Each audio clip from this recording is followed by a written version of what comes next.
월요일 시장이 마감이 됐습니다. 지수는 1% 가까이 하락하면서 마무리가 됐습니다. 1950선까지 다시 내려갔고요.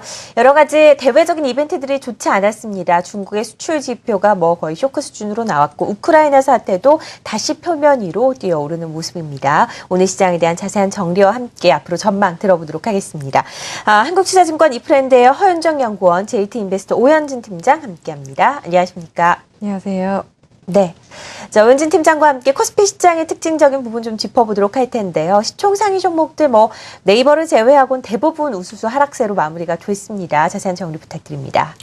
네, 오늘은 전반적으로 시장에 좀 부담되는 요인이 많았던 날이었다. 그렇게 말씀드릴 수 있을 것 같습니다. 일단은 우크라이나 사태가 잠시 진정되는 듯 했지만 다시 한번 좀 재부각되고 있는 모습입니다. 러시아 군대의 복귀로 인해서 무력 충돌은 피했지만 그래도 러시아와 미국의 대립이 좀 이어지면서 러시아의 경제적 제재가 가해질 것이다. 가해진 움직임이 좀 나타나면서 그런 부분 부담이 되고 있고요. 천연가스 가격 급등에 대한 그런 리스크 아직까지도 좀 존재하고 있는 상황입니다. 또한 중국이 이제 사상 처음 회사채 부도가 다라는 소식이 또 단기적으로는 투자 심리를 좀 악화시키는 요인이 아니었나 그렇게 생각되고 있습니다만 어찌됐건 간에 중국 정부 같은 경우에는 양적인 성장보단 질적인 개선을 좀 중시하는 입장으로 어느 정도는 또 예상이 되었었다라는 분명에서는 장기적인 악재로 작용하진 않을 것으로 이렇게 생각이 되고 있습니다. 무엇보다도 중국과 일본의 지표가 조금 부진하게 나왔던 점이 약간 신경이 쓰이는데요. 일본의 4분기 GDP가 0.2% 정도 성장하면서 약간 좀 생각보다 부진했던 모습들이 나타났고 중국의 수출 같은 경우에도 생각보다 조금 흑자를 예상했지만 적자로 좀 돌아섰던 부분들 역시 좀 부담 요인으로 작용하지 않았나 이렇게 생각이 되고 있습니다. 업종별로 특징적인 흐름 한번 보도록 하겠습니다. 오늘은 사실상 이렇게 업종별로 크게 올랐다라고 말씀드릴 만한 부분은 없고요. 그나마 이제 선방했다라고 생각할 수 있는 업종이 일단 통신업이 조금 선방을 했습니다. LG U+ 좀 반등하는 모습이었고 SK텔레콤은 보합권에서 마무리되는 모습이었습니다. 영업 정지로 인해서 일단은 마케팅비 한 6천억 원 정도 감소할 것이다라는 부분 좀 긍정적으로 보여지면서 그간의 악재를 약간은 좀 만회하는 모습이었고요. 다만 KT 같은 경우에는 이제 개인정보 유출과 또 실적이 최초로 적자 전환을 하게 되면서 실적에 대한 우려감 좀 지속되면서 낙폭을 좀 과대하게 늘리고 있는 그런 모습 확인되었습니다.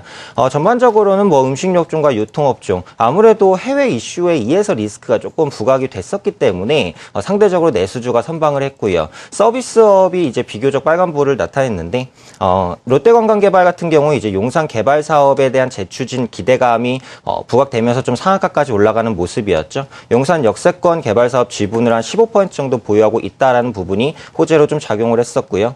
KC 그린홀딩스 같은 경우 환경산업 관련 자회사 보유 지주회사인데 양회에 대한 테마를 좀 받은 것 같습니다. 중국에서 환경 부분에 좀 힘을 실을 것으로 예상되면서 테마적으로 좀 올라갔다라는 부분이죠. 하락했던 종목 역시 전기가스 업종입니다. 특별한 악재가 있었던 건 아닙니다. 다만 그동안 이제 한국전력이나 한국가스공사 같은 경우 비교적 조금 견조한 모습을 보여줬었기 때문에 오늘은 조금 하락한 게 아닌가 싶고요. 그다음에 화학업종도 좀 약세였죠. 롯데케미칼 같은 경우 화학제품 수요 둔화 그리고 1분기 실적에 대한 우려감 작용을 했고 제일모직 같은 경우 OLED 투자의 지연이 예상되면서 좀 낙폭을 과대하게 키우면서 계속해서 약세 움직임 좀 보여주었습니다. 운송 장비 업종도 좀 약세였죠. 조성주, 유럽 회복이 빠르지 않다라는 우려감에 전반적으로 좀 약세를 보여줬습니다. 시총 상위별로 한번 살펴보도록 하겠습니다. 삼성전자 같은 경우 이슈가 하나 있었죠. 갤럭시 S5 부품을 생산하는 협력업체에 화재가 났다라는 부분들이 있었는데 실제적으로 갤럭시 S5 출시에 대해서는 그렇게 납품에 크게 영향을 미치지는 않을 것이다 라는 이슈가 있었고 오늘 밀린 건 사실 시장이 밀렸기 때문에 같이 밀린 점이 아닌가 이렇게 판단을 하고 있고요. 네이버 같은 경우 상승이 눈에 띕니다. 2.5% 상승인데요. 싱가포르, 홍콩의 이제 투자 설명회에서 상당히 좀 호평을 받았다. 라인에 대한 기대감 계속해서 좀 이어가는 모습이 아닌가 이렇게 생각되고 있고요. 포스코 같은 경우 역시 좀 약세가 지속되고 있습니다. 중국의 철강 가격 약세라는 부분이 좀 쉽게 해소되지는 않는다라는 부분에서는 계속해서 리스크로 작용하고 있고 자동차 강판의 가격 인하는 실적에 큰 영향은 없겠습니다만 그래도 투자 심리가 호전되지 못하는 모습 계속해서 좀 악재로 작용하고 있다라고 생각하시면 될 것 같고요. KB금융이 3%대의 약세로 좀 눈에 띕니다. 정부 유출 사태 수습에 한 200억 원 정도가 들었고 또 카드 영업 정지로 인해서 한 440억 정도의 손실이 발생했다라는 소식에 좀 투자 심리가 악화된 것으로 보여지고 있고요. 그다음에 SK이노베이션의 하나금융지주 시가총액 상위 종목들 네이버를 제외하고는 전반적으로 약세 흐름 나타냈습니다. 네. 네. 코스피 시장의 특징적인 이슈들 여러 가지 측면에서 살펴봤습니다. 이 와중에 네이버가 3% 가까이 오르는 건 정말 대단한 것 같고요. 코스닥으로 넘어가 보겠습니다. 여전히 종목 장세가 연출되고 있는데 코스닥 시장에서는 어떤 종목들이 눈에 띄었는지 확인해 보겠습니다. 네, 일단 전체적인 코스닥 시장은 오전까지만 해도 코스피에 비해서는 양호한 플러스권 흐름을 보였었습니다. 하지만 시간이 흐르면서 외국인과 기관들의 동반 매도세가 좀 집중되는 양상에 결국에는 마이너스 전환되면서 마무리가 좀 됐는데요.